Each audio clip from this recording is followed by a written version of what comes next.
Sir నేను అంటే పరమాత్ముడు ఎవరి మాట వింటారని క్యాజువల్ అడుగుతున్నాను. పరమాత్మ ఎవరి మాట వింటాడంటే న్యాయంగా ఉండే వాళ్ళ మాట వింటాడు. పరమాత్మ ఇప్పుడు చూడండి, విగ్రహారాధన చేస్తూ ఈశ్వరుడు న్యాయకారి, సర్వజ్ఞుడు అనేవాళ్ళు కూడా ఉంటారు. ఈశ్వరుడు దయాళువు, కర్మ ఫలప్రదాత అని నమ్మే వాళ్ళు కూడా ఉంటారు. విగ్రహారాధన చేస్తారు. కానీ ఇక్కడ భావమే ముఖ్యం అవుతుంది. వాళ్ళు చేసే ఫిజికల్ యాక్టివిటీ అనేది సెకండరీ అవుతుంది. అప్పుడు అంటే ఈశ్వరుడు ఏం చూస్తాడంటే భావాన్ని చూస్తాడు, మన యొక్క సంకల్పాన్ని చూస్తాడు, మన యొక్క ప్రవర్తనను చూస్తాడు. దాని ద్వారానే ఈశ్వరుడు మనకు మంచి సుఖము ఇవ్వడం అనేది జరుగుతుంది. ముందుగా హృదయాన్ని చూస్తాడు జీ, మీరు అన్నట్టు భావాన్ని చూస్తాడు. ఆ భావాన్ని ద్వారానే వాళ్ళకి న్యాయం అనేది చేస్తాడు జీ. ఇక్కడ ఏంటంటే మనకు శాస్త్రాల్లో వచ్చే విషయం ఏంటంటే ఈశ్వరుడు మనకు సుఖాన్ని ఎలా ఇస్తాడంటే పుణ్యం చేస్తే సుఖాన్ని ఇస్తాడు. పుణ్యం అంటే ఏంటి అంటే ఎక్కువ మందికి మేలు చేసేదాన్ని పుణ్యం అంటారు. సమాజానికి కానీ ప్రకృతికి కానీ ఎక్కువ మేలు చేసేదాన్ని పుణ్యం అంటారు. అలాంటి కర్మలు ఏ మతంలో ఉన్నా, ఏ కులంలో ఉన్నా, ఏ సాంప్రదాయంలో ఉన్నా, ఏ పద్ధతుల్లో ఉన్నా ఎవరు చేస్తారో వాళ్లకు పుణ్యం వస్తుంది, ఆ తర్వాత సుఖం లభిస్తుంది. అలా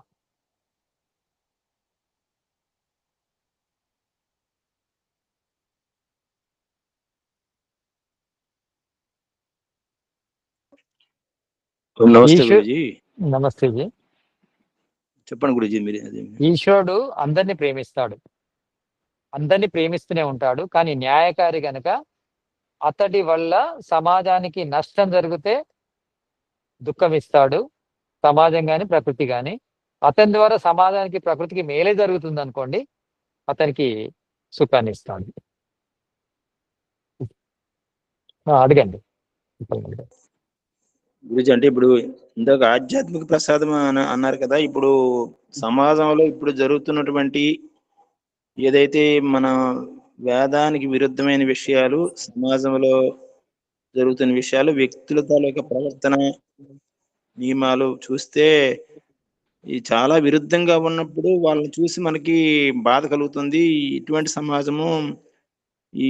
సమాజం రాబోయే తరాల వారికి ఏ విధంగా అసలు ఏ సంపాదిస్తున్నాము, అసలు ఏంటి సమాజం ఇలాగైందని వాళ్ళ తాలూకా సంస్కారాలు, వాళ్ళ ప్రవర్తన, వాళ్ళ తాలూకా సహవాసము, ఆ తాలూకా వైబ్రేషన్స్ కూడా మనకి వచ్చినందువల్ల ఆ దుఃఖాలు అనేవి కలిగి అయ్యో ఇలా అయిపోయింది సమాజం బాధ మనసులో కలిగేటప్పుడు మరి దాన్ని వాళ్ళు ఏమవుతారు, సమాజం ఏమవుతుంది, భవిష్యత్తు ఏమవుతుందని ఆలోచించినప్పుడు మనకి ఆ దుఃఖం వచ్చినప్పుడు మరి ఆ దుఃఖాన్ని మరి మనము పాజిటివ్గా తీసుకోవడానికి మనకి మనం ఇబ్బంది పడే పరిస్థితి వస్తుంది.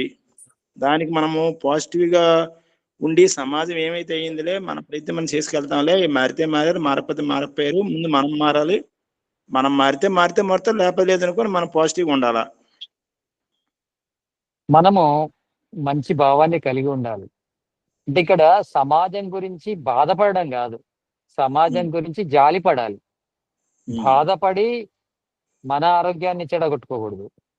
జాలిపడి మనం ఏం చేయగలమో అది చేయాలి, అది చేయగలిగినంత చేయాలి. ఇక ఎందుకంటే మనకు కూడా ఒక లక్ష్యం ఉంది, మనం తెలుసుకోవడం కోసం పుట్టాం. మనం ఆ లక్ష్యాన్ని వదలొద్దు, ఆ లక్ష్యం కోసం ప్రయత్నం చేయాలి. మన మార్గం లోపల మనం చెడు చేయకూడదు, వీలైతే మంచి చేయాలి. మనకు చేతనైనంత, మనకు సమయం ఉన్నంత, మనకు సామర్థ్యం ఉన్నంత. ప్లస్ చాలా సార్లు ఎంతో మంచిగాను కనిపిస్తుంది గురుజీ. ఎన్నో సినిమాలు కానీ ఆర్ ఎన్నో సిచ్యువేషన్స్ ఇప్పుడు మన దేశంలో కానీ వేరే ప్రపంచం వేరే దేశాల్లో కానీ ఎంతో మంది మంచిగా చేసే వాళ్ళు కూడా మనకు అర్థమవుతారు. ఈ వీళ్ళు కూడా వేదిక్ నాలెడ్జే ఉంది, వీళ్ళకి కూడా చాలా ధర్మంగానే ప్రవర్తిస్తున్నారు అనేది నిజంగా చాలా ఆశ్చర్యమవుతుంది. ఎగ్జాంపుల్ కి మొన్న మేము అదే జపాన్ వెళ్ళినప్పుడు మాకి పాస్పోర్ట్స్ అన్ని ఉండే హ్యాండ్ బ్యాగ్స్ ఒక షిప్ లో మేము కూర్చోన్నాము, అక్కడే పెట్టాము. మళ్ళీ అక్కడి నుంచి దిగి ఒక రౌండ్ అలా వెళ్ళాలి, అది ఎక్కడో ఒకటి ఎంట్రన్స్ దగ్గర అనేసి చెప్పారు. అది హిరోషిమా, అది అటామిక్ బాంబ్ ఎక్స్ప్లోడ్ చేశాడు గురుజీ అక్కడి నుంచి. సరే అని దిగి వెళ్ళాము. మళ్ళీ మాకు అదే షిప్ ఉంటుంది అనేసి అనుకున్నాం. మేము వచ్చి వెళ్లే వరకు ఆ షిప్ లో మళ్ళీ మాతో రిటర్న్ తీసుకెళ్తారు అనేసి. బట్ చూస్తే లేదు, వేరే ప్యాసింజర్స్ అంతా ఎక్కించి మళ్ళీ వేరే వెళ్ళిపోయింది షిప్. మేము ఒక 20 minutes అలా నడుచుకొని వెళ్ళాము. అప్పుడు అర్థమైంది, ఫ్లాష్ అయింది, అయ్యో మా బ్యాగ్స్ అక్కడే ఉన్నాయి అండ్ దాంట్లో మొత్తం పాస్పోర్ట్స్ అన్ని ఉన్నాయి. నెక్స్ట్ డేనే మాకు రిటర్న్ ఫ్లైట్ అనేసి. అప్పుడు చాలా కొంచెం టెన్షన్ పడి ఇంకా ఫాస్ట్ గా రిటర్న్ వచ్చాము. అక్కడ చూస్తే వెళ్ళిపోయింది షిప్. బట్ వాళ్ళని అక్కడ వీళ్ళు ఆఫీసర్స్ ని వీళ్ళని కనుక్కుంటే పాపము అంతా తీసి పెట్టారు. మేము ఎట్లా ఇచ్చినాము అంటే ఉండిందో అలానే మొత్తం ఉండింది. హ్యాండ్ బ్యాగ్స్ లోపల ఏమి కూడా వాళ్ళు టచ్ చేయలేదు. నిజంగా మాకు ఎంత ఆశ్చర్యం వేసిందో. అదే మన ఇండియాలో, మన భారతదేశంలో ఏంటంటే దానికి ఎంత రాద్ధాంతం చేసేవాళ్ళు, బాగా అప్పుడే తీసేసుకునేవాళ్ళు స్టాఫ్. ఎవరు కూడా అంత నీతి నిజాయితీగా ఎవరు ఉంటారు గురూజీ, ఎస్పెషలీ టూరిస్ట్ కి. వాళ్ళ నిజాయితీని, వాళ్ళ ధర్మాన్ని నిజంగా మేము హ్యాట్స్ ఆఫ్ ఫీల్ అయినాం. బై ఛాన్స్ మా పాస్పోర్ట్స్ ఏమైనా వెళ్ళిపోయిందంటే, మిస్ అయిందంటే ఎంత పరిస్థితి చాలా దారుణం అయిపోయింది. అలాంటిది వాళ్ళు ఎంత ప్రొటెక్ట్ చేశారు. ప్లస్ వాళ్ళకు ఏం ఫీలింగ్ లే, మీరు మర్చిపోయినారా కాబట్టి మేము ఎత్తిపెట్టినాము అనే ఒక ఇది కూడా వాళ్ళు చూపిలే, అథారిటీ కూడా లేదు. ఎంత క్యాజువల్ గా మేము అడిగాము, వాళ్ళు ఇచ్చేశారు. దానికి ఎక్స్పెక్ట్ అంటే రిటర్న్ డబ్బులు ఇమ్మని, లంచం ఇమ్మని ఏమి వాళ్ళు చేయలేదు. నిజంగా చాలా వాళ్ళతో అర్థమైంది న్యాయము ధర్మం అనేది వాళ్ళ కంట్రీలో జరుగుతా ఉంది అనేసి. చాలా కంట్రీలో ఉన్నారు, చాలా మనుషులు ఉన్నారు ఎక్కడ పుట్టినా గానీ. స్వామీజీ అన్నారు కదా, మహర్షి దయానందజీ, శ్రేష్ఠులు ప్రపంచంలో ఎక్కడున్నా ఆర్యులే అని. శ్రేష్టత్వం అంటే నిజాయితీగా ఉండే వ్యక్తులు ఎక్కడున్నా వాళ్ళు ఆర్యులే. చాలా సమాజంలో ఉంటే భారతదేశంలో పుడితేనే ఆర్యులని కాదు. రేషియల్ డిస్క్రిమినేషన్ కొద్దిగా ఉండొచ్చు, అంటే మనము ఉంటుంది, మన స్కిన్ లేదో మనం బుద్ధి తక్కువ, అంటే క్లీన్లీనెస్ తక్కువ అనే ఇది ఉండొచ్చు. బట్ సరే, ఇది ఆర్యులకు అనేది డెఫినేషన్ ఇప్పుడు ప్రస్తుతం రాంగ్ గా నడుస్తుంది. ఆర్యులు అంటే దాని గురించి కరెక్ట్ డెఫినేషన్ జనాలకు తెలియడం లేదు. ఆర్యులు అంటే ఏంటి అని, అంటే జనాలకు అనే కన్నా మనకు మనం తెలుసుకోవాలి. మనలో ఆ పరివర్తన ఆర్ ఇది క్లారిటీ ఉంటే మనకు సమాజంలో ఖచ్చితంగా అది కనిపిస్తుంది అని అనిపిస్తుంది గురుజీ. ఉండాలి. దాని అర్థం ఏంటంటే, ఇప్పుడు దాన్ని కూడా ఒక మతం లాగా, ఆర్య మతం అని, ఒక సెపరేట్ సాంప్రదాయం అని, ఇది తప్పు. ఇంకా ఏం చెప్తున్నారంటే, ఇంకా భారతీయులకు హిందువులకు కూడా వ్యతిరేకమైనదని.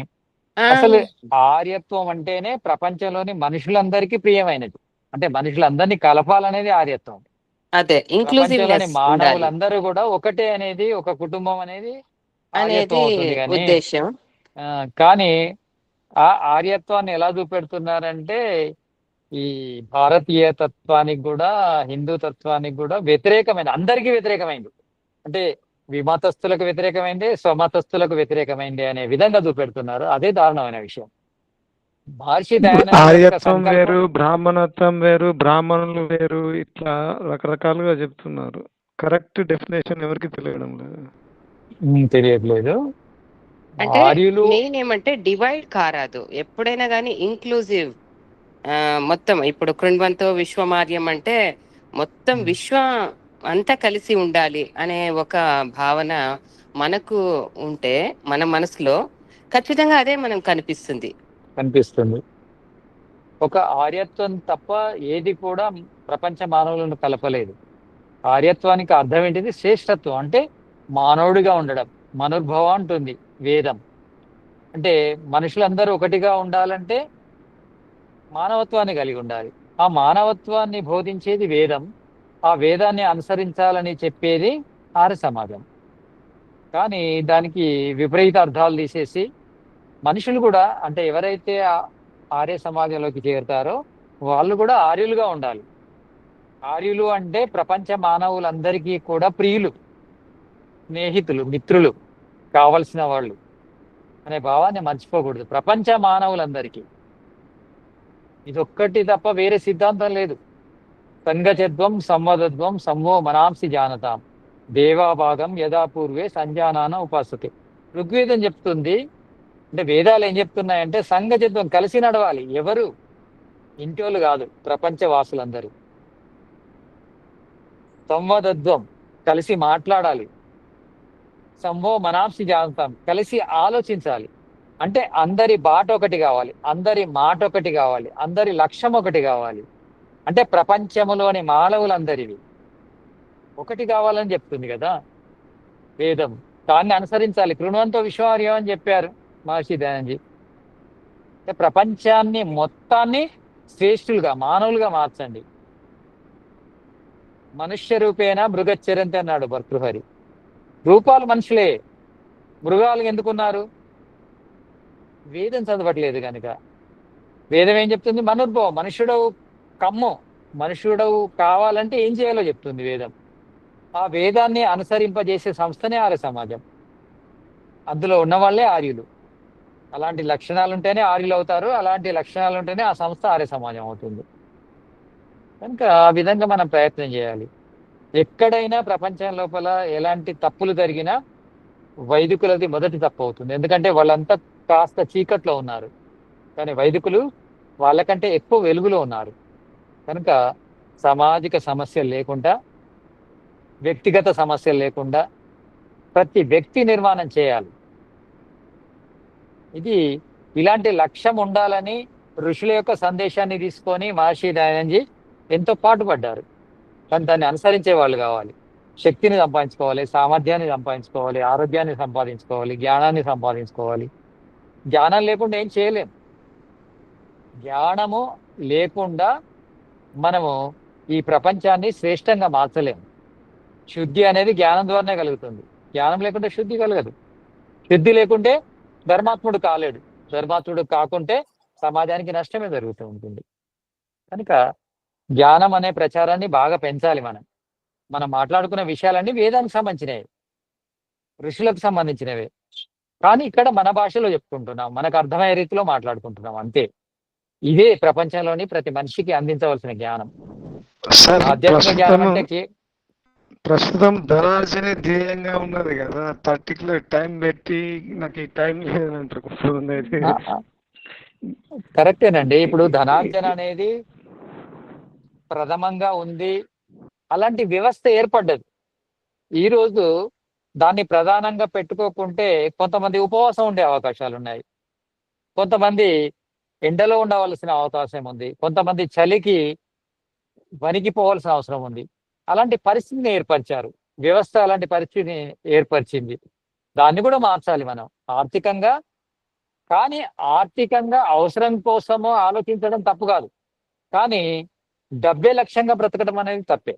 అంటే కనీసం, అంటే మినిమైజ్ చేసుకోవాలి మన నీడ్స్ని, అవసరాలను కనీసం చేసుకోవాలి మనం. అప్పుడు డబ్బు గురించి ఎక్కువ సమయం ఇవ్వకుండానే మనం ఆధ్యాత్మిక వైపు రావచ్చు. ఆధ్యాత్మికత అనేది మినిమము నీడ్స్ మనకు తీరకుంటే సాధ్యం కాదు ఈ విషయం. మినిమంగానైతే మనం బ్రతకగలగాలి. అంటే రోటీ కపడా और మకాన్ అయితే ఉండాలి కదా.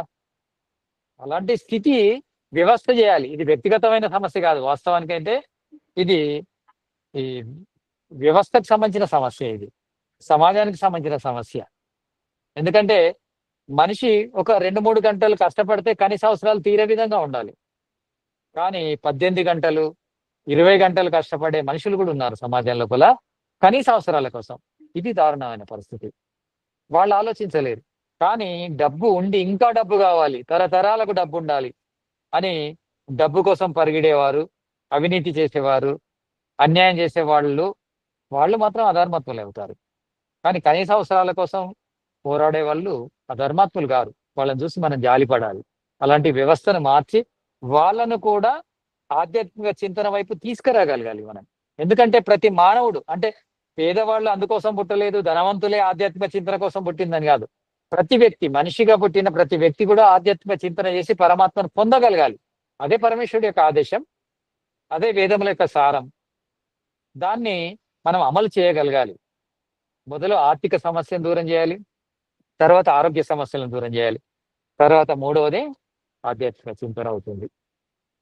మనము సమాజం లోపల ఎంత చేయగలమో అంత చేస్తూ ఉండాలి. కానీ ఊరికే ఉండడం కంటే మెల్లిగా నడవడం అనేది ముఖ్యం. ఊరికే ఉన్నవాడు ఎప్పుడు కూడా లక్ష్యాన్ని చేరుకోలేడు. కానీ మెల్లిమెల్లిగా అడుగు వేసే వ్యక్తి కూడా ఒకరోజు తన లక్ష్యాన్ని చేరగలడు. కనుక miles to go before I sleep, వేల మైళ్ళ దూరాలు వెళ్ళేది ఉంది, అప్పుడే విశ్రాంతి తీసుకోకూడదు, నిద్రాణ స్థితిలోకి వెళ్ళకూడదు. ఎంతో కొంత నడుస్తుండాలి, చేతనైనంత మూమెంట్ అవుతుండాలి. గతిలోనే ప్రగతి ఉంది, గతి లేకుండా ప్రగతి రాదు. ఏదో గతి చేస్తుండాలి. మనం ఎక్కువ కాకుండా తక్కువనైనా కష్టపడాలి, కానీ ఊరికే ఉండకూడదు. కుర్వణ్యే వేహకర్మాణి జీజీవేక్షతకం సమాహ.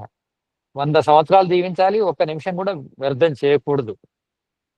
మరి అలాంటి ఆదేశాలు ఉన్నాయి. ఈ ఆదేశాలు మనుషుల హృదయాల్లోకి వెళ్ళే విధంగా చెప్పే ఆచార్యులు కూడా కావాలి, ప్రచారకులు కావాలి. విషయాన్ని స్థూలంగా చెప్తే, కఠినంగా చెప్తే ఎవరికి అర్థం కాదు. సూక్ష్మంగా చెప్పాలి, సరళంగా చెప్పాలి, వాళ్లకు అవసరము తీరే విధంగా చెప్పగలగాలి. వేదము ఉందంటే ఏవో మంత్రాలు చదివి ఏవో చెప్పి ఏదో వ్యాకరణాన్ని తీసుకొచ్చి చెబితే ఆ మనిషికి ఏమొస్తుంది? వ్యాకరణం గురించి ఒక మంత్రాన్ని తీసుకొని వ్యాకరణం గురించి 1 గంట క్లాస్ చెప్పాడు అనుకోండి, అది వ్యాకరణం కోసం పనికొస్తుంది, కానీ సాధారణ జీవనానికి ఏం పనికిరాదు కదా. ఒక వ్యాకరణ అధ్యాపకుడు కావడానికి పనికొస్తుంది అంతే. విషయాన్ని సరళంగా చెప్పగలగాలి. సరళంగా వేదాన్ని ప్రచారం చేసే వ్యక్తులను మనం తయారు చేయాలి. అంటే ఈజీగా అందరికీ అర్థం కావాలి. ఒక కూలి పని చేసే వ్యక్తి కూడా అర్థం కావాలి మనం చెప్పే విషయాలు. సంస్కృతం చదివితేనే, ఇంగ్లీష్ నేర్చుకుంటేనే, గ్రాంధిక భాష వస్తేనే శాస్త్రం అర్థం అవుతుంది. అప్పుడు మీరు ధర్మాత్ములు కాగలరంటే ఎప్పుడూ కారు, ఎవరు కారు. విదేశీయులే ఎక్కువ అట్రాక్ట్ అవుతున్నారు మన సనాతన ధర్మానికి. మన దేశంలో పుట్టిన వాళ్ళకంటే బయట విదేశీయులే ఎక్కువ అట్రాక్ట్ అవుతున్నారు. వాళ్ళు ఎందుకంటే సత్యాన్ని కోరుకుంటారు కనుక, సత్యాన్ని అన్వేషిస్తున్నారు కనుక, వాళ్ళకి ఇది సత్యంలా కనిపిస్తుంది కనుక ఆకర్షితులు అవుతున్నారు. మన వాళ్ళు సత్యాన్ని కోరుకునే దానికంటే నమ్మకాలను నమ్ముకుంటారు. అంటే వాళ్ళైతే ఏదైతే నమ్మారో ఆ నమ్మకం మీదనే బ్రతుకుతారు. కానీ వాళ్ళు నమ్మకం మీద కాకుండా జ్ఞానం మీద ఉంటది. తోడా మానికే చెల్లినా, తోడా జానికే చెల్లినా. అంటే కొంతవరకు నమ్మాలి, కానీ ఎప్పుడు నమ్ముతూ జీవితాన్ని ముగించద్దు. వాళ్ళకి జ్ఞాన ఎక్కువ ఇష్టం, నమ్మకం కంటే కూడా తెలుసుకోవడం మీద ఎక్కువ ఇంట్రెస్ట్ ఉంటుంది. మన వాళ్ళు నమ్మి తెలుసుకోవడం ఆపేస్తారు, వాళ్ళు నమ్మడాన్ని ఆపేసి తెలుసుకుంటుంటారు. అది తేడా. అందుకనే వాళ్ళు ఈ సత్య జ్ఞానం వైపు ఆకర్షితులు అవుతున్నారు వాళ్ళు. సరే, వేదాల ఉన్న జ్ఞానము కొంతమంది అంటే శాంతి, ఆ శాంతి, ఈ శాంతి అనుకుని కొంతమంది దాన్ని వక్రగతి పట్టిస్తున్నారు. ఇది కామన్ పీపుల్కి ఎట్లా తెలియాలన్నట్టు? వేదములో శాంతి మాత్రం లేదు, సర్వజ్ఞత ఉంది, అన్ని విషయాలు ఉన్నాయి. శాంతి ఉంది. శాంతి ఎక్కడ ఉండాలి, ధైర్యం ఎక్కడ ఉండాలి, కోపం ఎక్కడ ఉండాలి, అన్నిటి గురించి ఉంది. ధృతి క్షమదమోస్తేయం శౌచం ఇంద్రియ నిగ్రహం ధీర్విద్య సత్యం అక్రోధం దశకం ధర్మ లక్షణం. మనస్మృతి లోపల 10 లక్షణాలు వచ్చినాయి. మొదలు ధైర్యమే, తర్వాత శాంతి, క్షమ, ధృతి క్షమ, దమము పవిత్రంగా ఉండడము, అస్థేయము న్యాయంగా ఉండడము, శౌచము శుభ్రంగా ఉండడము, ఇంద్రియ నిగ్రహము ఇంద్రియాలను అదుపులో పెట్టుకోవడము, దీహి బుద్ధిని పెంచుకోవడము, విద్యను పెంచుకోవడము అంటే మేధస్సును పెంచుకోవాలి, జ్ఞానాన్ని సముపార్జన చేస్తుండాలి. సత్యం సత్యమే చెప్పడము, సత్యమే తెలుసుకోవడము, సత్య మార్గంలోనే నడవడము, అక్రోధం కోపం లేకుండా ఉండడము, అన్ని ఉన్నాయి ఇందులో. అన్ని లక్షణాలు ఉన్నాయి. వేదంలో ఒక శాంతమే ఉంది అంటే వేదాన్ని చెప్పే వ్యక్తి కేవలం శాంతాన్ని కోరుకునే వ్యక్తి శాంతినే చెప్తాడు, అందులో శాంతి విషయాన్ని తెలుసుకొని చెప్తాడు. వాళ్ళు విద్వాంసులు కాలేరు. అన్ని విషయాలు చెబితేనే దాన్ని పాండిత్యం అంటారు, ఒకే విషయాన్ని తీసుకొని శాంతం మాత్రమే చెప్తే తనకు శాంతం నచ్చుతుంది కనుక శాంతమే చెప్పేవాళ్ళు కొంతమంది ఉంటారు. తనకు ధైర్యం నచ్చుతుంది కనుక ధైర్యాన్ని చెప్పేవాళ్ళు ఉంటారు. కొంతమందికి ద్వేషం నచ్చుతుంది కనుక దుష్ట శిక్షణనే ప్రధానంగా చెప్తారు. రకరకాలుగా చెప్తారు. కానీ విద్వాంసుడు అలా చెప్పకూడదు. విద్వాంసుడు అన్నిటి గురించి చెప్పాలి. కనుక అలా చెప్పకపోవడం వల్ల వేదం అంటే శాంతం వైపు తీసుకెళ్తుంది. అందులో అసలు విప్లవమే లేదు, అందులో ధైర్యమే లేదు, అందులో పరాక్రమమే లేదు, అందులో న్యాయమే లేదు అని చెప్తారు. అన్నీ ఉన్నాయి వేదం లోపలనే. సమస్త సత్య విద్యలకు మూలమైన గ్రంథం వేదమే కదా. కనుక అన్నీ ఉన్నాయి. కానీ చెప్పే వ్యక్తి వల్ల వాళ్ళకి ఏదైతే నచ్చుతుందో అది చెప్తాడు చూడండి. అందువల్ల వేదంలో అదే ఉంది కావచ్చు. ఈ వ్యక్తే పండితుడు కదా, ఈ వ్యక్తికే వేదం తెలుసు కనుక సత్యమే చెప్తున్నాడు కనుక శాంతమే చెప్తున్నాడు కనుక శాంతం మాత్రమే ఉంది అనుకుంటారు. అట్లేం లేదు, అన్నీ ఉన్నాయి. క్షాత్ర ధర్మం ఉంది, బ్రాహ్మణ ధర్మం ఉంది, వైశ్య ధర్మం ఉంది, శూద్ర ధర్మం ఉంది, అన్ని ధర్మాలు ఉన్నాయి. ధైర్యం గురించి ఉంది, పరాక్రమం గురించి ఉంది, విప్లవం గురించి ఉంది, అన్ని ఉన్నాయి. ఒక వ్యక్తి, ఒక క్షత్రియుడు వేల మందితోని ఎలా పోరాడాలనే ధైర్యాన్ని చెప్పే జ్ఞానం కూడా అందులో ఉంది. అదే విధంగా తనను ద్వేషించిన శాంతంగా ఎలా ఉండాలి, సహనంగా ఎలా ఉండాలి, స్వార్థం లేకుండా ఎలా ఉండాలనే చెప్పే విషయాలు కూడా ఉన్నాయి. అన్నీ ఉన్నాయి. అన్నిటినీ కలిపి చెబితేనే అది వేదం అవుతుంది. ఏనుగు ఎలా ఉందంటే 6 గుడ్డివాళ్ళని పంపితే ఒక గుడ్డివాడు వెళ్ళి తాడులా ఉందని, ఒక గుడ్డివాడు వెళ్ళి స్తంభంలా ఉందని, ఒక గుడ్డివాడు వెళ్ళి పైపులా ఉందని, ఒక గుడ్డివాడు వెళ్ళి చాటలా ఉందని చెప్పాడట. అలా ఉంది అంటే అందరు గుడ్డి వాళ్ళే. చాటలా ఉంటుందా, అవన్నీ కలిపితే ఏనుగు అవుతుంది. దాని చెవులు చాటలా ఉంటాయి, దాని తోక తాడులా ఉంటుంది, దాని కాళ్ళు స్తంభంలా ఉంటాయి, దాని తొండము పైపులా ఉంటుంది. అది కలిపితే జ్ఞానం అవుతుంది, అది కలిపితే వేదం అవుతుంది. కానీ ఏదో ఒక పార్టీ చెప్పేసి ప్రజలను అపార్థాలకు గురి చేయకూడదు. అందుకే సరళంగా చెప్పినప్పుడు సారం వస్తుంది, కఠినంగా చెప్పినప్పుడు సారం రాదు. ఒక శాంతం అనే విషయం వస్తుంది, లేకపోతే ఒక ధైర్యం అనే విషయం వస్తుంది, ఒక ద్వేషం అనే విషయం వస్తుంది.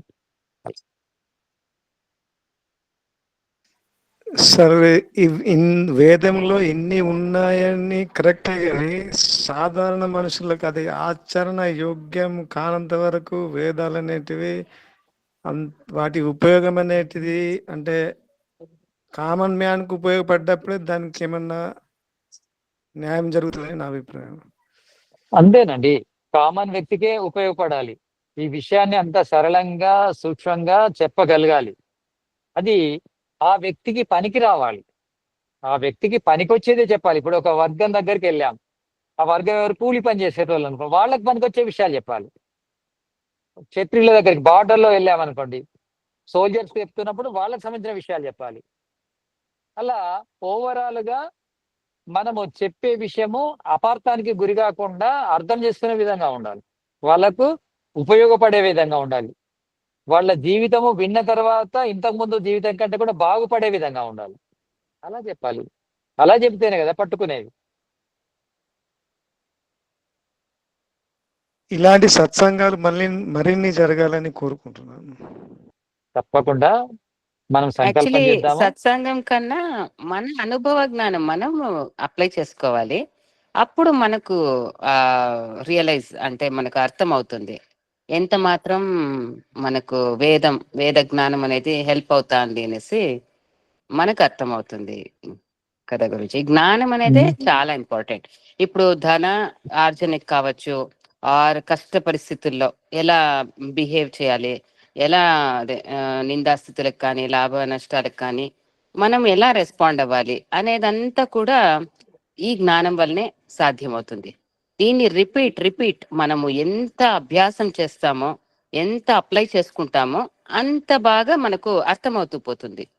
మనము సత్సంగాలు లేదు ఇంకో విషయం గురించి మాట్లాడినా అంత బాగా కొంతవరకే అది తెలిసినట్టు అనిపిస్తుంది. అంతే మనం చేసుకుంటేనే అప్లై అయ్యేది.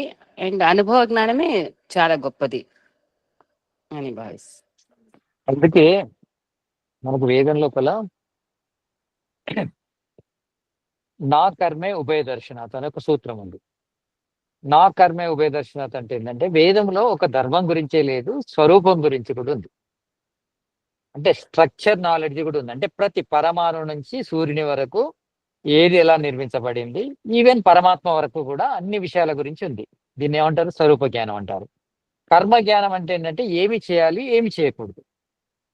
అంటే కర్మ జ్ఞానము తెలుసుకోవడం మొదటి స్టెప్ అయితే, ఆ కర్మ జ్ఞానాన్ని గుర్తు పెట్టుకోవడం రెండో స్టెప్, గుర్తు పెట్టుకున్న దాన్ని అమలు చేయడం మూడో స్టెప్. అంటే జ్ఞానము విన్నంత మాత్రాన్నే మనిషి ధర్మాత్ముడు కాలేడు. ధర్మ జ్ఞానం విన్నంత మాత్రాన్ని ధర్మాత్ముడు కాదు. ధర్మాన్ని వినాలి, గుర్తు పెట్టుకోవాలి, ఆ తర్వాత దాన్ని అమలు చేయాలి. ఇవి 3 స్టెప్స్ ఉంటాయి. ఇక స్వరూప జ్ఞానం కూడా ఏదో విన్నంత మాత్రాన మనకు ప్రత్యక్షం కావు, ఇవన్నీ అర్థం కావు. దానికి శ్రవణ చతుష్టయం చెప్పాడు. శ్రవణము, మననము, నిధిధ్యాసనము, సాక్షాత్కారము. అంటే మనము ఒక స్వరూప జ్ఞానం గురించి విన్నామంటే లక్ష్యం ఏంటిది? స్వరూప జ్ఞానం అంటే దాని యొక్క సాక్షాత్కారం చేసుకోవాలి. ఒక కర్మ జ్ఞానం గురించి, ధర్మం గురించి విన్నామంటే దాన్ని అమలు చేయాలి. అమలు చేయడం లక్ష్యం. ధర్మ జ్ఞానం యొక్క లక్ష్యం ఏంటిది? అమలు చేయడం. ఇక స్వరూప జ్ఞానం యొక్క లక్ష్యం ఏంటిది? దాన్ని ప్రత్యక్షం చేసుకోవడం. ఆ దిశలో ప్రయత్నం చేయాలని మనకు శాస్త్రాలు చెప్తున్నాయి, ఋషులు చెప్పారు. కనుక వినాలి, విన్నదాన్ని గుర్తుపెట్టుకోవడం, ఈ 2 స్టెప్లు అయితే ఉంటాయి రెండిటి లోపల కూడా. ఆ విన్న తర్వాత మనము ధ్యానము, సాక్షాత్కారం చేసుకోవడము, ఇక్కడ దాన్ని అమలు చేయడం చేసినప్పుడు జ్ఞానం అనేది ఉపయోగపడుతూ ఉంటుంది. అంటే ధర్మాత్ములను మనం సమాజము లోపల పెంచాలి అంటే వాళ్లకు జ్ఞానం ఇవ్వాలి, వాళ్ళు జ్ఞాపకం ఉంచుకోవాలి, జ్ఞాపకం ఉంచుకున్న దాన్ని వాడుకోగలగాలి. జ్ఞాపకం ఉంటే సరిపోదు, వాడుకోగలగాలి, దాన్ని ఉపయోగించుకోగలగాలి, దాన్ని వినియోగించుకోగలగాలి. అప్పుడు వాళ్ళు ధర్మాత్ములు అవుతారు. ఇక స్వరూప జ్ఞానం ఏం చేస్తుందంటే అంటే ఇటు ఆధ్యాత్మికంగా కానీ భౌతికంగా కానీ అభివృద్ధి చేసే విధంగా ఉంటుంది స్వరూప జ్ఞానం. మనకు వస్తువుల గురించి ఎంత జ్ఞానం పెరుగుతూ ఉంటే మనకు అంత ఐశ్వర్యం పెరుగుతుంది, అటు ఆధ్యాత్మిక చింతన కూడా పెరుగుతూ ఉంటుంది. అదే ఎలా వస్తుంది? అది కూడా గుర్తుపెట్టుకోవాలి. వినాలి, మొదలైతే వినాలి, శ్రవణం, తర్వాత మననం, ఆ తర్వాత దాన్ని సాక్షాత్కారం చేసుకోవాలి. అలా మనము జీవితాన్ని అంటే సద్వినియోగం చేసుకోవాలంటే వేద జ్ఞానాన్ని సరళంగా వినిపించాలి. ఫస్ట్ అందరికీ అర్థమయ్యే రీతిలో వినిపించాలి. వాళ్ళు దాన్ని గుర్తు పెట్టుకొని దాన్ని వాడుకోగలగాలి. అప్పుడు సమాజం లోపల వేదం యొక్క ప్రభావం కనిపిస్తుంది. అప్పటి వరకు మామూలుగా వింటాము, మర్చిపోతాము. దానివల్ల లాభం ఉండదు.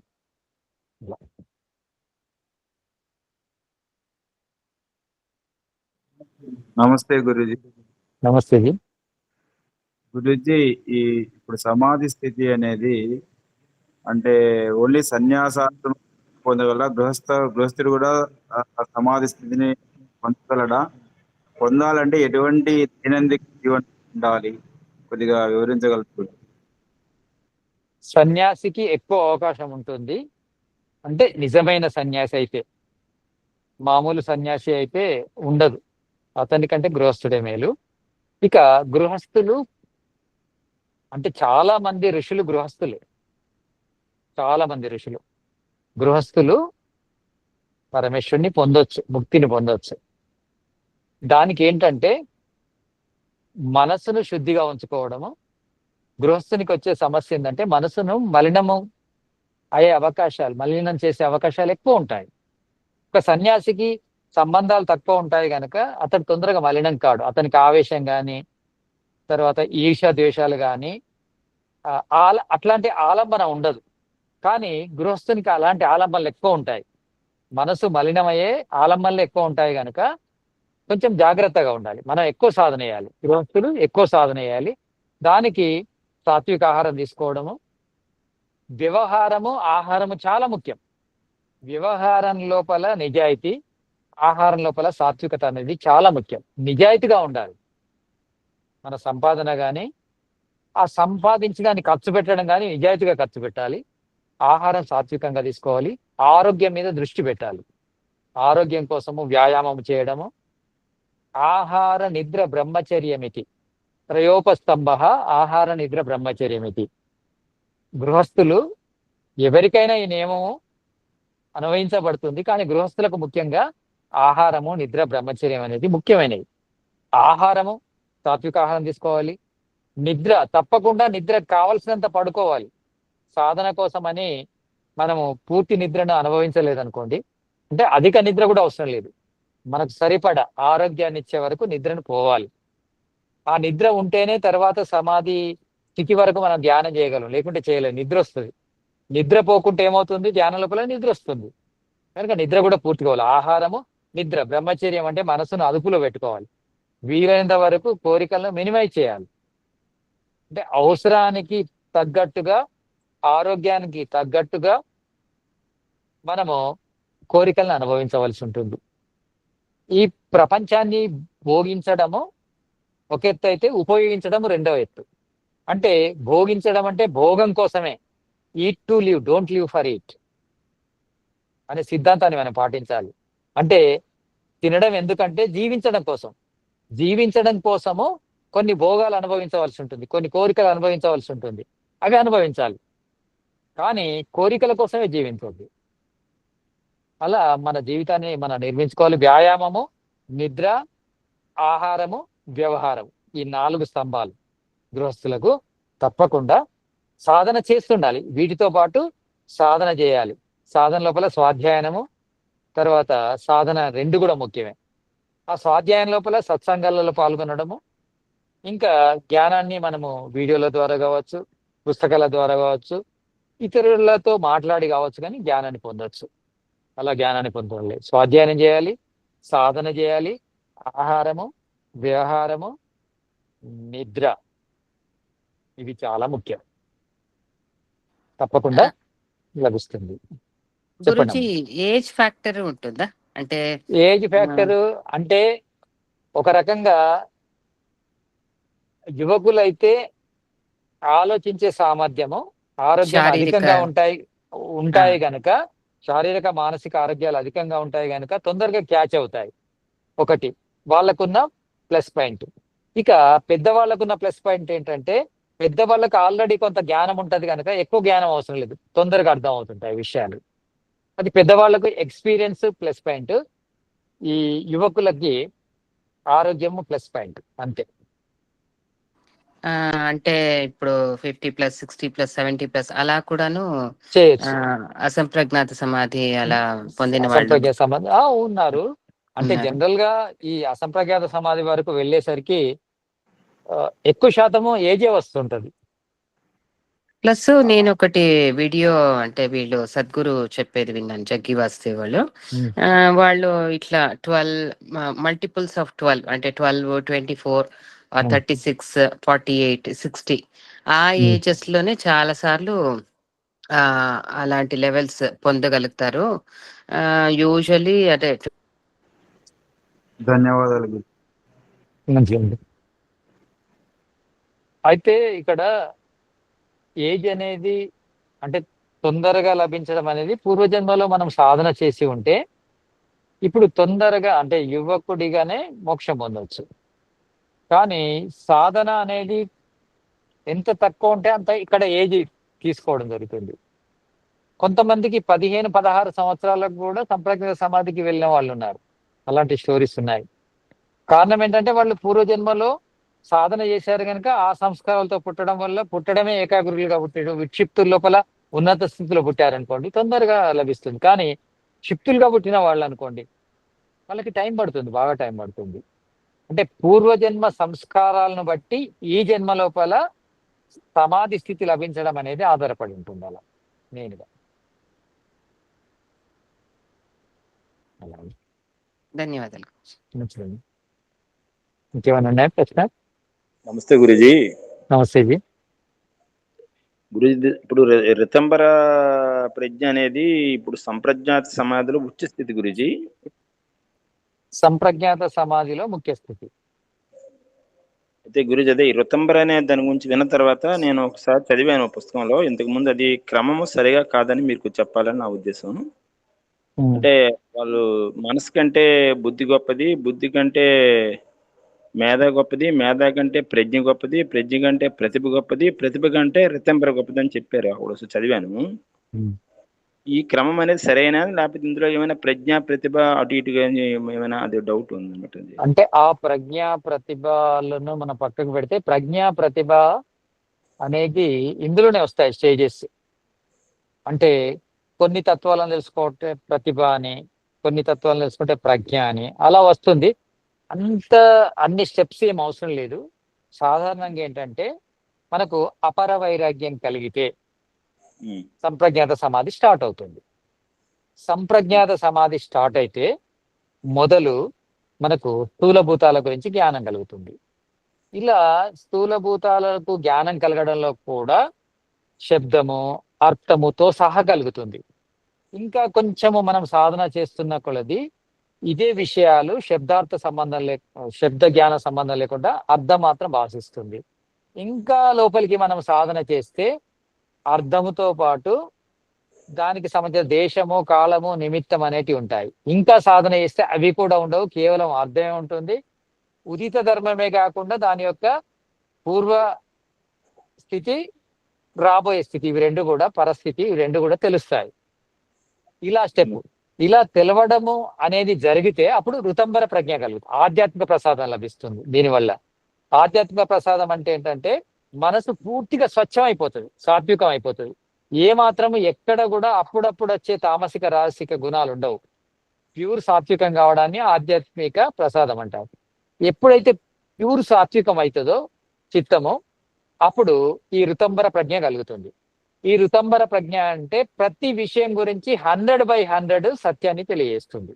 ఏ విషయం లోపల 1% కూడా విపర్యాయాన్ని తెలియజేయదు. అది ఋతంబర ప్రజ్ఞ. ఆ ఋతంబర ప్రజ్ఞ కలిగితే ఏమవుతుందంటే ఈ ఋతంబర ప్రజ్ఞ కూడా మన లోపల సంస్కారాలను ఏర్పరుస్తూ ఉంటుంది.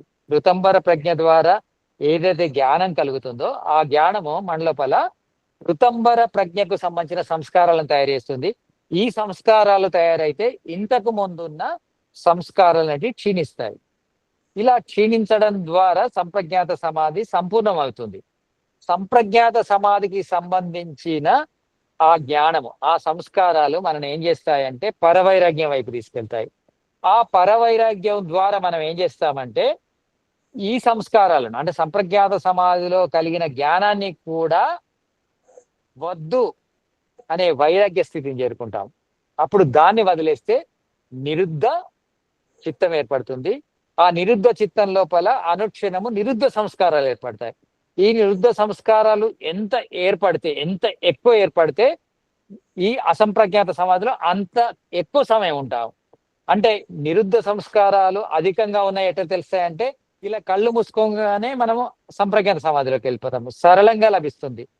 తర్వాత అధిక సమయం లభిస్తుంది. అప్పుడు నిరుద్ధ సంస్కారాలు ఎంత పెరుగుతుంటే అసంప్రజ్ఞాత సమాధి అంత తొందరగా లభిస్తుంది, అంత దీర్ఘకాలం లభిస్తుంది.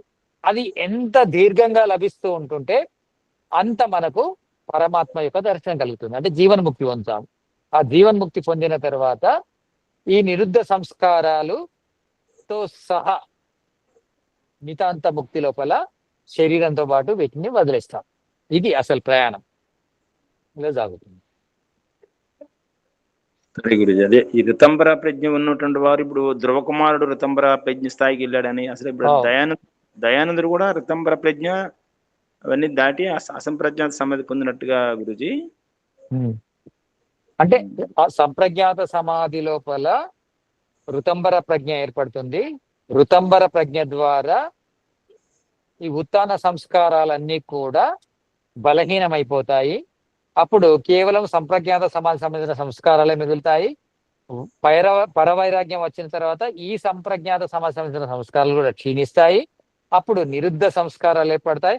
ఆ నిరుద్ధ సంస్కారాలు ఎంత పెరుగుతూ ఉంటే అసంప్రజ్ఞాత సమాధిలో అంత ముందుకెళ్ళి ధర్మమేఘ సమాధి అనే ఒక స్థితి ఏర్పడుతుంది. అప్పుడు జీవన్ముక్తి లభిస్తుంది. జీవన్ముక్తి తర్వాత ఇక ప్రయత్నం ఆగిపోతుంది. ఇంకా మనము చేసే సాధన ఏం లేదు, వెయిటింగ్ ఫర్ ముక్తి. అంటే మన ప్రారంధం ఎంత వరకు ఉంటుందో అంతవరకు ఈ శరీరంలో ఉండాలి కదా. ఈ శరీరం ఎప్పుడు అయిపోతుందో అప్పుడే ఈ చిత్తములో ఉన్న నిరుద్ధ సంస్కారాలు అన్ని కూడా ప్రకృతి రూపంలో లీనమైపోతాయి. దాన్నే నితాంత ముక్తి అంటారు. అలా. నమస్తే గురు, ధన్యవాదములు. నమస్తే.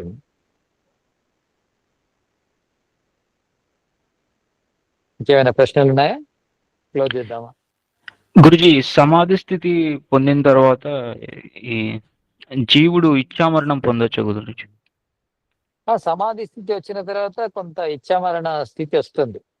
అంటే సమాధి స్థితి పొందిన వ్యక్తి, అంటే సమాధి అంటే ఒకే సమాధి కాదు. సమాధి లోపల ఎన్నో విన్నాం మనం ఇప్పటిదాకా. వితర్క, విచార, ఆనంద, అస్మిత, అస్మిత తర్వాత ఋతంబర ప్రజ్ఞ, ఋతంబర ప్రజ్ఞ తర్వాత పరవైరాగ్యం, పరవైరాగ్యం తర్వాత అసంప్రజ్ఞాత సమాధి, అసంప్రజ్ఞాత సమాధి లోపల అసంప్రజ్ఞాత సమాధి, అసంప్రజ్ఞాత సమాధి అంటే నిర్బీజ సమాధి. అదే అంటే గురించి అక్కడ ఆ సమాధి స్థితి పొందిన తర్వాత ఆ అసంప్రజ్ఞాత సమాధి సమాధి స్థితి స్థితి పొందిన తర్వాత ఇచ్ఛామరణాన్ని పొందవచ్చు, కానీ ప్రారంధాన్ని అనుభవించవలసి ఉంటుంది.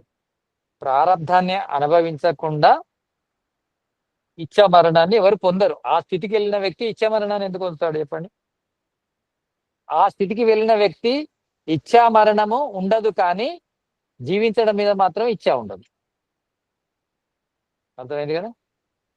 ఇచ్ఛ అర్థమైంది గురుజీ. మరణం పొందాలని చూడడు, కానీ జీవించడం మీద ఇచ్ఛ ఉండదు. అంటే ఎప్పుడైనా రెడీ. ఎందుకంటే ఇది వదిలితే వెంటనే కదా ముక్తిలోకి వెళ్ళిపోవడం, మోక్షంలోకి, ఆ పరమేశ్వరుని దర్శనంలోకి ఇంకా పూర్తిగా వెళ్ళిపోవడం. సో ప్రారంభ కర్మ ఉన్నంత వరకు జీవించి తర్వాత దేహాన్ని ప్రారంభ వదిలేస్తారు. కర్మ ఎప్పుడు అయిపోతుంది అని ఆలోచిస్తుంటారు వాళ్ళు. ఓకే, ధన్యవాదాలు గురుజీ. ఇంకేమైనా ప్రశ్నలు ఉన్నాయా? క్లోజ్ చేద్దామా? ఆ, ఇంకొకటి గురుజీ, ఇప్పుడు అడగండి. దేహంని వదిలేసేటప్పుడు కూడా వాళ్ళు చాలా దీనిగా, అంటే అదే సహస్రార చక్రంతోనే ప్రాణం పోయేలాగా, సూక్ష్మ శరీరం పోయేలాగా ప్లాన్ చేస్తారు. తర్వాత కొంతమంది అయితే అసలు ఈ స్థూల శరీరం కూడా అది ఇప్పుడు కర్పూరం ఎలా కరిగిపోతుందో, అంటే ఎవాపరేట్ అయిపోతుంది కదా గాలిలో, అలా చేసేస్తారు అనేసి అంటారు. అది నిజమేనా? ప్రారంధము అనేది కావడం అనేది కర్పూరము. ఇప్పుడు నేను అక్క అలా మహాదేవి ఉంటుంది. దాంట్లో చదివాను, ఆమె కూడా అలానే చేసింది. ప్రారంధము అనేది కర్పూరంలా కరిగిపోతూ ఉంటుంది. అంటే రోజులు గడుస్తున్న కొలది మన ప్రారంధం అయిపోతుంది. అంటే కర్పూరంతో అందుకు పోల్చారు. లేదు గురుజీ, ఈవెన్ స్థూల శరీరం కూడా, స్థూల శరీరం అనేది తనలోని శక్తులు అనేటివి క్షీణిస్తుంటాయి. ప్రారంధం కావడం అంటే ఎలా ఉంటుంది? ఇలానే ఉండి ఇలానే ప్రారంధం లోపల ఏదో ఒక, అంటే శరీరాన్ని నశింపజేసే ఒక కారణం అనేది ఉత్పత్తి అవుతుంది. ఇప్పుడు చూడండి, స్వామీజీ రక్త విరేచనాలు, మహర్షి దయానందజీ రక్త విరేచనాలు జరిగింది. రక్త విరేచనాలు 30 రోజులు జరిగాయి గనక అతడు ఇంకొక 30 సంవత్సరాలు 40 సంవత్సరాల్లో బ్రతికే కాలం అంతా కూడా ఈ 30 రోజుల లోపల ఆ కష్టాన్ని అనుభవించాడు. కనుక 30 రోజుల లోపలే నితాంత ముక్తిని పొందాడు. అలా జరుగుతుంది. చెప్పండి. యాక్చువల్లీ అదే నేను చెప్పింది. అంటే కర్పూరంలాగా అట్లా అంటే ఇది భౌతిక, ఇప్పుడు మీరు చెప్పేది శరీరం వీక్ అవుతుంది అనేసి కదా, అలా కాకుండా శరీరమే కనిపించకుండా, అంటే శరీరమే మాయమైపోతుంది, కొద్దిగా నీళ్లు మాత్రం వదులుతారంట. అంటే శరీరం అనేది పంచభూతాల నిర్మితం, ముఖ్యంగా పార్థివ శరీరం. పార్థివము అనేది కనీసం పృథ్వీ పరమలోనే మారుతుంది కదా, మాయం కాదు కదా. అంటే జనరల్ గా ఏంటంటే మాయం కావడము అంటే మన ప్రారంధము ఎలా క్షీణిస్తుంటే అలా మన ఆయువు క్షీణిస్తూ ఉంటుంది. కానీ శరీరం అనేది శూన్యం కాదు. అక్కడ చిత్తం మాత్రం మీరన్నట్టు, ఆ చిత్తం ఏంటంటే ఒక ఇటుకను మనము పొడిలా చేసి మళ్ళా మట్టిలో కలిపినట్టు చిత్తం మాత్రం అలా కలిసిపోతుంది, కానీ శరీరం అలా కలవదు. పార్థివ దేహానికి ఇక్కడ అంత్యేష్టి జరగవలసిందే. అంత్యేష్టి జరగడానికి కూడా అవకాశం ఇస్తాడు ఈశ్వరుడు వైదికంగా. అలా సరే, చెప్పండి జీ, మీరు హ్యాండ్ రైజ్ చేశారు. నేచర్ హీలింగ్ గారు, నేచర్ హీలింగ్ గారు అన్మ్యూట్ చేసుకొని క్వశ్చన్ అడగండి. లేదు గురుగారు, ఏం లేదు, పర్వాలేదండి. ఇక మరి క్లోజ్ చేద్దామా క్లాస్? గురించి చివరిగా ఇప్పుడు ఇప్పుడు మీరు ఇప్పుడు మనం ఏదైతే థియరిటికల్ గా చెప్పుకున్నామో జీ, సో దీన్ని ప్రాక్టికల్ గా మనం ఒక సెషన్ లాగా పెట్టుకుందాం అనుకున్నాం కదా. ఇప్పుడు ఉదాహరణకి ఇప్పుడు మేడం గారు అన్నట్టు, సంధ్య మేడం అన్నట్టు వీరు పేరేంటండి ఇందాక చెప్పేసి సద్గురు గారి దగ్గర కానీ, లేకపోతే రవిశంకర్ జీ దగ్గర కానీ, శ్రీ రవిశంకర్ గారు కానీ, వీరు సాధనలు అనేటి వీటికి ఇస్తున్నారు, అంటే ప్రాక్టికల్ గా చేపిస్తున్నారు కదా. మనం కూడా అట్లా ఒకటి చేస్తే తప్పకుండా చేద్దాము. ఇప్పుడు మనం విత్తనాల సేకరణ చేస్తున్నాం జీ. దాన్ని ఏమంటారు అంటే సీడ్ కలెక్షన్ అంటారు. సీడ్ కలెక్షన్ జరుగుతుంది ఇప్పుడు. సీడ్ కలెక్షన్ అయిన తర్వాత మనం నేలను చదును చేసి పంటలు పండిద్దాం. తప్పకుండా త్వరలోనే చేద్దాం. దానికి పెద్ద ప్రాసెస్ ఏం లేదు, తొందరగానే. అలా అనేసరికి చాలా రోజుల తర్వాత ఏం లేదు, తొందరలోనే చేద్దాము. ప్రాక్టికల్ గా చేయడం కోసము అలాంటి వ్యవస్థను ఏర్పరుస్తాము. తప్పకుండా ఆన్లైన్ లో కూడా చేద్దాం. తప్పకుండా కొంత స్టాండర్డ్ రాని, ఇంకా కొంచెం అవసరం అవేర్నెస్ అనేది. అది విజయ్ జీ అడగండి. నమస్తే గురూజీ. నమస్తే జీ. నిన్న ఏమైందంటే గురూజీ, నేను ఇక్కడ కాణిపాకం అని ఇక్కడ మాకు దగ్గరలో ఉంటది గుడి. నేను హోమానికి వెళ్ళాను అనమాట. నేను అటెండ్ అయ్యాను. ఓకే. క్రౌదు మధ్యలో వక్రతుండాయ అన్నారు అనమాట. ఇది వేదంలో ఈ పదం ఉందా? అంటే అది ఏ మంత్రం లోపల యూజ్ చేశారు దాన్ని బట్టి కూడా ఉంటుంది. వక్రతుండాయ అంటే అగ్ని కూడా వక్రతుండంలా కనిపిస్తుంది. అలాంటి ఏదైనా భాష్యము వ్యాఖ్యానం ఉంటే వక్రతుండాయ అనే పదాన్ని వాడి ఉంటుండొచ్చు. కానీ వక్రతుండాయ అంటే గణపతి అని కాకుండా అగ్ని కూడా గణపతిలానే కనిపిస్తుంది మనకు, మంటలు చెలరేగుతుంటాయి. అంటే గణపతికి ఏదైతే ఆకారం ఇస్తారో, కొంతమంది డిజైన్ ఇస్తారు కదా ఇలా గణపతికి, ఒక ఆకు నుంచి తీస్తారు, ఒక రేఖ నుంచి తీస్తారు. అలానే అగ్ని కూడా ఒక ఏనుగు తొండంలాగా అలా కనిపిస్తూ ఉంటుంది. అలా ఏమైనా అలాంటి అర్థం తీసుకోవడం కోసం ఏదైనా వేద మంత్రానికి అలాంటి భాష్యం ఉంటే, అలాంటి వ్యాఖ్యానం ఉంటే కూడా ఉండొచ్చు. కానీ వీళ్ళు మాత్రం వక్రతుండాయంటే గణపతిని దృష్టిలో పెట్టుకొని చేశారేమో అనుకుంటారు. ధన్యవాదాలు గురూజీ. మంచిగా. వేదము లోపల ఏవైతే క్రతువులు చెప్పారో అవన్నీ కూడా సత్యంగానే ఉంటాయి. అంటే హోమం కూడా సత్యంగానే ఉంది. మీకు ఇంతకుముందు కూడా చెప్పాను, గోవును హోమంలో వేసే పద్ధతి అనేది అప్పట్లో ఒక వ్యక్తి నిరూపించడానికి ప్రయత్నం చేశాడు. వేదంలో ఈ మంత్రంలో ఉందని. దానికి నేను సమాధానం చెప్పాను. ఒకటి, ఆవులు చనిపోతే ఆవులకు కూడా అంత్యేష్టి చేసేది. ఆవులకు అంత్యేష్టికి ముందు కూడా దాని యొక్క పోస్ట్ మార్టం జరిగేది. ఆవు ఎలా చనిపోయింది ఒకటి, ఆవు చనిపోవడానికి అంటే ఎందుకు చనిపోయింది, ఇంకా చనిపోకుండా మనం ఏం చేయొచ్చు, ఆ రీసెర్చ్ కోసం కూడా చనిపోయిన ఆవును ముక్కలు ముక్కలుగా, అంటే లివర్ వేరు చేసి, కిడ్నీస్ వేరు చేసి, తర్వాత హార్ట్ వేరు చేసి అలా చూసేది. చూసిన తర్వాత వాటిని ఆ విధంగా పడవేసేది కాదు, విసిరి వేసేది కాదు, కనీసము ఖననం చేసేది కూడా, అంటే ఒక గొయ్యి తీసి అందులో కూడా వేసేది కాదు. హోమంలో మాత్రమే మనిషి యొక్క అంత్యేష్టి ఎంత బ్రహ్మాండంగా చేస్తారో హోమాన్ని కూడా అలా చేసేది. దీనికి ఆవును చంపి వేసే పద్ధతి అనేది అపార్థం వల్ల వచ్చింది. ఆవును చంపి వేసే పద్ధతి చనిపోయిన తర్వాత అది ఎందుకు చనిపోయిందని తెలుసుకోవడం కోసం దాన్ని, అంటే మనకు మీమాంస దర్శనం లోపల ఈ విషయం వస్తుంది. ఆవు లివర్, ఆవు హార్ట్ అలా ఆహుతిగా ఇచ్చేదని. అక్కడ చంపి తీసి ఇయ్యడం కాదు, ఇంకొక పద్ధతి ఉండేది.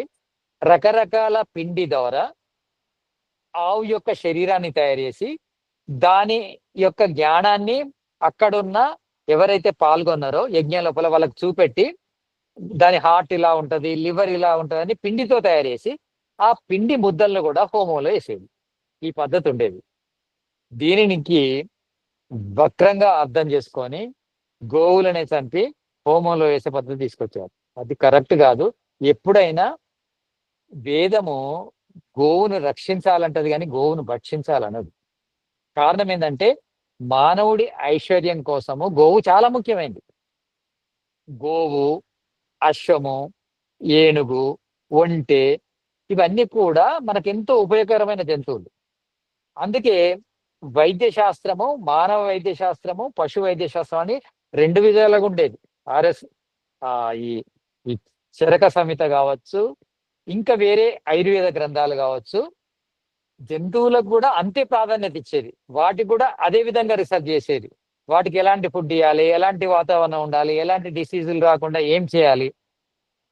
అందుకే అప్పుడు వాటి బొమ్మలను, చనిపోయిన వాటి ఈ కళేబారాలను ఆ పోస్ట్ మార్టం చేసి, డిసెక్షన్ చేసి, ఆ పార్ట్స్ మీద అవేర్నెస్ కలిగించి వాటిని అంత్యేష్టి చేసేది. అంటే హోమం లోపల వాటిని వేసేది. అని హోమంలో వేస్తుందంటే వెంటనే ప్రకృతి లోపల సూక్ష్మీకరణ చెంది కలిసిపోతాయి. దానివల్ల వాతావరణ కాలుష్యం ఉండకూడదు అని అలా చేసే పద్ధతి ఉండేది. అలానే చేస్తుంది. మనం అనుమానించిన తెలుస్తుంది. వేదం అలాంటి దుర్మార్గాన్ని ఎందుకు చెప్తుంది? ఇంత మంచి వేదం మనిషికి పనికొచ్చే ఆవును చంపాలని ఎందుకు చెప్తుంది? అశ్వాన్ని చంపాలని ఎందుకు చెప్తుంది? అశ్వాన్ని చంపే పద్ధతి కూడా వేదంలో ఉందని అశ్వాలను కూడా చంపి పెద్ద పెద్ద యాగాల లోపల వేసిన సందర్భాలు ఉన్నాయి మూర్ఖంగా, ఆవులను, అశ్వాలను. కానీ అశ్వం కూడా చాలా ఇంపార్టెంట్ కనుక యుద్ధ సమయంలో కానీ, ట్రాన్స్పోర్ట్లో కానీ అప్పుడు వీటినే వాడేది కనుక వాటికి సంబంధించిన రీసెర్చ్ చేసేది. ఆ రీసెర్చ్ అవి చనిపోయినాక వాటి బొమ్మలను తయారు చేసి, ఆ తర్వాత రీసెర్చ్ అయిన తర్వాత వాటిని హోమోలో వేసి అని టెస్ట్ చేసేది. ఇది పద్ధతి.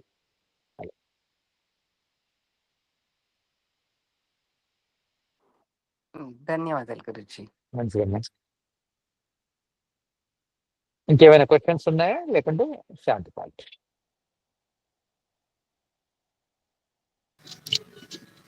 శాంతి ప్రార్థన. గురువు గారు, అడగండి. ఇప్పుడు పొల్యూషన్ అనేది అంతగనం పెరిగిపోయింది. ప్రతిదీ జెనెటికల్లీ మాడిఫైడ్ అయిపోయింది కదా. ఈ యజ్ఞాలు, యాగాదులు ఏమైనా చేస్తే ఉన్న ఫలితం అంత అక్యురేట్ గా ఉంటుందా? యజ్ఞాలు, యాగాలే కాకుండా అంతకు ముందు పొల్యూషన్ ను మినిమైజ్ చేయాలి. పెద్ద సమస్య పెట్టుకొని, అంటే పెద్ద రంధ్రం పెట్టుకొని దానిలో ఎన్ని నీళ్లు పోసినా అది నిండదు. అదేవిధంగా కాలుష్యాన్ని నియంత్రించాలి ఫస్ట్ పనేది. తర్వాత ఈ భూమి మీద 33.3% గ్రీన్ కవర్ ఉండాలి, అదొకటి మెయింటైన్ చేయాలి. ఆ తర్వాత హోమాలు చేయాలి. కాలుష్యాన్ని మినిమైజ్ చేయాలి, చెట్లను బాగా పెంచాలి.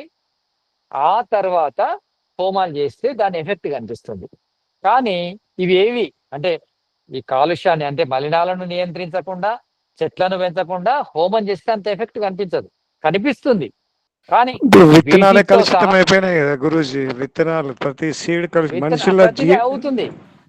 హోమం యొక్క ఉద్దేశం ఏంటంటే వాతావరణం లోపల కాలుష్యం లేకముందు విరివిగా చెట్లున్నప్పుడు హోమం పద్ధతి పెట్టారు. అప్పుడే ఈ వర్షంలో కానీ, విత్తనాల్లో కానీ, మేఘాల్లో కానీ, మట్టిలో కానీ ఏదైనా కాలుష్యం ఉంటే పోతుంది అని యజ్ఞ విధానాన్ని పెట్టడం జరిగింది. అంటే అగ్నిహోత్రాన్ని పెట్టడం జరిగింది. ఈవెన్ మనుషుల జీన్స్ కూడా కలుషితం అయిపోయినాయి కదా. అవుతాయి, తప్పకుండా అవుతాయి. మన పెద్ద సమస్య ఏంటంటే కాలుష్యం, ఆహార కలుషితం, వాతావరణ కాలుష్యం, ఆహార కలుషితం, ఆ తర్వాత మనుషుల యొక్క కల్మషం. ఇవి 3 ప్రధాన సమస్యలు. ఎపిజెనెటిక్స్, జీన్స్ మీద మళ్ళీ ఎఫెక్ట్ పెడుతున్నాయి. మంచి మానవ సృష్టి కూడా జరగదు ఇలా కొనసాగుతాయి. మానవుడు కనీసంగా ఆలోచించే శక్తి కూడా ఉండదు. ఇప్పటికే మేధస్సును కోల్పోయాడు. విషయాలు అర్థం కావట్లేదు. చాలా చెప్పవలసి వస్తుంది. ఇంకా రాను రాను ఏమవుతారంటే ఏమీ అర్థం కాదు. చూసేటే కనిపిస్తాయి, వినేటే వినిపిస్తాయి, అంతే. ఇంకేం చేయలేడు, రెండో స్టెప్ తీసుకోలేడు. ఎందుకంటే ఈ ఇంద్రియాలు ఎప్పుడు కూడా దోషరహితమైనవి, దోషరహితమైనవి కావు. మనకు అవిద్య ఎలా వస్తుందంటే ఇంద్రియ దోషాత్ సంస్కార దోషాచ్చ అవిద్య అనేది ఒక సూత్రం ఉంది. ఎప్పుడైతే ఈ కాలుష్యం బాగా పెరుగుతుందో ఇంద్రియాల దోషం ఇంకా పెరుగుతుంది. అంటే కాలుష్యం లేనప్పుడే ఇంద్రియాలకు దోషాలు ఉంటాయి, కరెక్ట్ చెప్పలేవు, అవిద్యలోకి తీసుకెళ్తాయి. అటువంటి కాలుష్యం బాగా అయింది అనుకోండి, శరీరము దూషితం అవుతుంది, ఇంద్రియాలు దూషితం అవుతాయి, అవిద్య ఇంకా బాగా పెరుగుతుంది. మనుషులు, ఈ మనుష్య సమాజము, ఈ ప్రపంచం ఇంకా దుఃఖాల పాలవుతుంది. కనుక దీన్ని మనం నియంత్రించగలగాలి. దానికోసం కూడా మనం ప్రచారం చేయాలి. సరేనండి. ఇక శాంతి పార్టీ. ఓం ద్యౌ శాంతిరంతరిక్షగం శాంతి పృథివీ శాంతి ఆపః శాంతి ఓషధయ శాంతి వనస్పతయ శాంతిర్విశ్వే దేవాః శాంతి బ్రహ్మ శాంతి సర్వగం శాంతి శాంతిరేవ శాంతి సామా శాంతిరేది. ఓం శాంతి శాంతి శాంతి. सबको नमन प्रणाम नमस्ते धन्यवाद. ओम నమస్తే గురుజీ. ఓం నమస్తే గురుజీ. గురుజీ ధన్యవాదాలు. నమస్తే గురుజీ.